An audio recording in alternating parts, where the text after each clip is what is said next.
Il est 13h30 chez vous et bienvenue dans ce bulletin d'information sur Mandiko Télévision. La situation très préoccupante de la partie est de la République démocratique du Congo a occupé une place de choix dans le message du cardinal Fridolin Ambongo à l'occasion de la messe pour la paix en République démocratique du Congo tenue samedi dernier à la cathédrale Notre-Dame du Congo. Panta Luela nous fait plus de détails.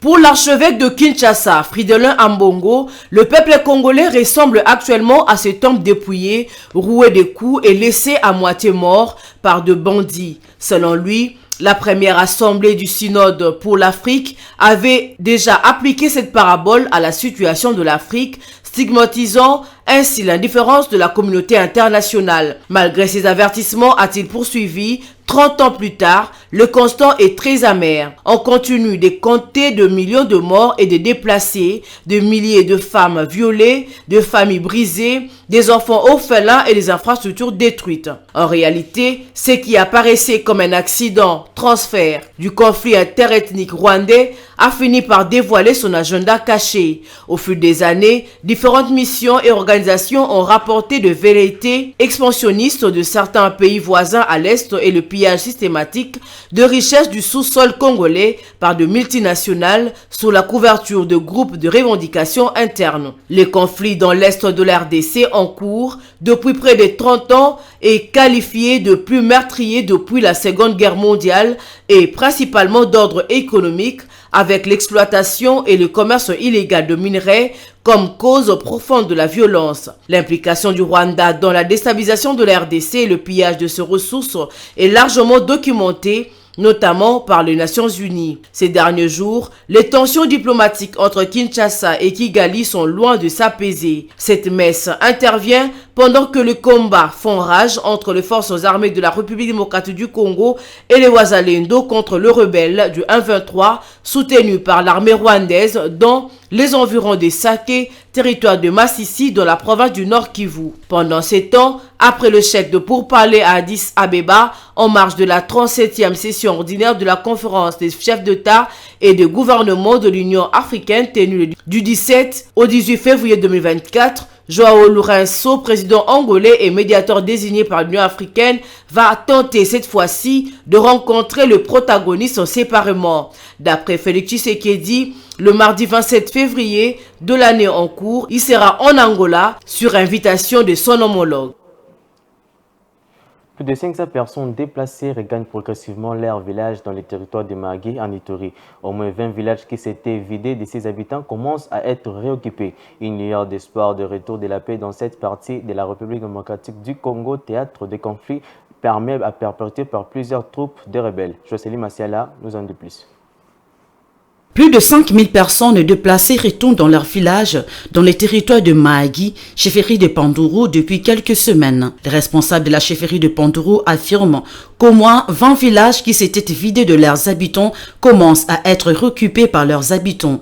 À l'exemple des villages Yagu, Djupalangu, Selega, Djupazanga et Pangapiu, où les autochtones ont repris les activités champêtres.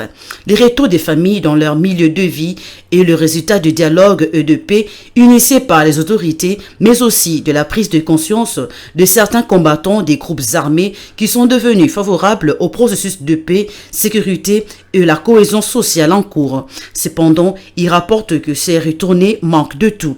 Ils n'ont pas d'abri, pas d'école et pas de structure sanitaire. À cause de manque de centres de santé, certaines personnes, dont les femmes enceintes, parcourent parfois jusqu'à 5 km à pied pour rejoindre un hôpital.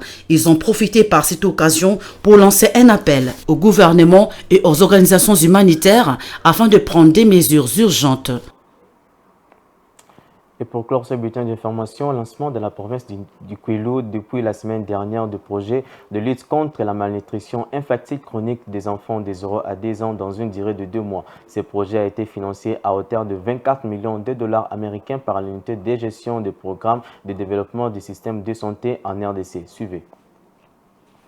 Le gouvernement provincial du Kwilu a lancé depuis la semaine dernière un projet de lutte contre la malnutrition infantile dans 10 zones de santé. Ces projets multisectoriels de nutrition et santé visent les enfants de 0 à 2 ans frappés par la malnutrition chronique. Le responsable technique du projet multisectoriel de nutrition a affirmé d'une part la présence manifeste de la malnutrition chronique dans la province et l'implication de ces projets dans le village d'autre part. Il sera exactement question de lutter contre la malnutrition des enfants des 0 à 2 ans maximum. La nutrition pour assise, qui est un projet adapté à ce sens, pourra être présente dans les zones de santé et dans des villages où il faut soutenir la lutte contre ces fléaux. Il sera mené auprès de femmes enceintes, auprès de celles qui devront donner naissance. Ce qu'il faut savoir, c'est que la malnutrition infantile est susceptible d'advenir dans le premier 1000 jours des enfants, c'est-à-dire de la conception à 2 ans. Les actions de lutte contre la malnutrition infantile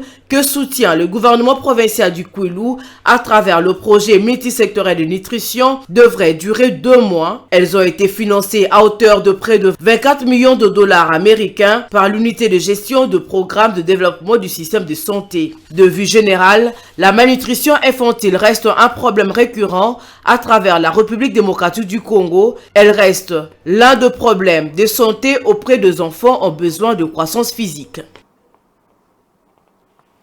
Et c'est la fin de ces 13h30. Merci de nous avoir suivis. Bonne suite des programmes sur nos antennes. Merci.